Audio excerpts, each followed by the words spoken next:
তো গাইস এখানকার যে ভিউটা না, মানে এখানকার যে এরিয়াটা, গ্রামের যে পরিবেশটা খুব সুন্দর লাগে। খুব সুন্দর এরিয়া এখানকার এরিয়াটা। দেখো গাইস, এদিকে দেখো, আমার তো বেশ ভালো লাগে। ফাঁকা মাখা, ঘর বাড়ি তেমন একটা নেই, অল্প ঘর বাড়ি। সেদিকে আছে, সেদিকের দিকে আছে ঘর বাড়ি, এদিকের দিকে তেমন একটা ঘর বাড়ি নেই। এখানে খুব সুন্দর লাগে আমার। এসে কিছুক্ষণ দাঁড়াই দোকানে যাওয়ার সময়, প্রায় সময়টা এখানে এসে একটু টাইম স্পেন্ড করি, তারপরে দোকানের দিকে এগোই। বেশ ভালো লাগে জায়গাটা।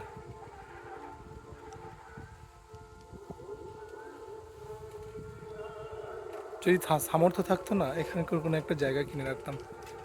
এখানকার জায়গা বলতে এই এই যে পজিশানে যে জায়গাটা, এখানে আরও ফেলে এসেছি যে ময়নাপাড়ার পরে খড়বাড়ি আর ময়নাপাড়ার মধ্যিখানে যে স্টপেজটা পড়ে, স্টপেজ বলতে এই গ্রামের ভেতরে রোড দিয়ে দেখলে ময়নাপাড়া আর করবাড়ির ভেতরে যে স্টপেজ,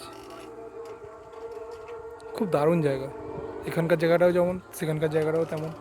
যদি সামর্থ্য থাকতো কিনে রাখতাম জায়গাটা, খুব দারুণ লাগে। এটা হচ্ছে রায়বাড়ি প্লেস।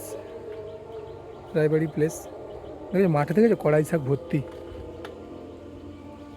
সেদিকে ধান চাষ করেছে, খরটির ধান চাষ হয় না, এদিকে মাঠে কড়াইশুঁটি ভর্তি, খেসারি কড়াই। কি দারুণ এরিয়া, বেশ দারুণ লাগে।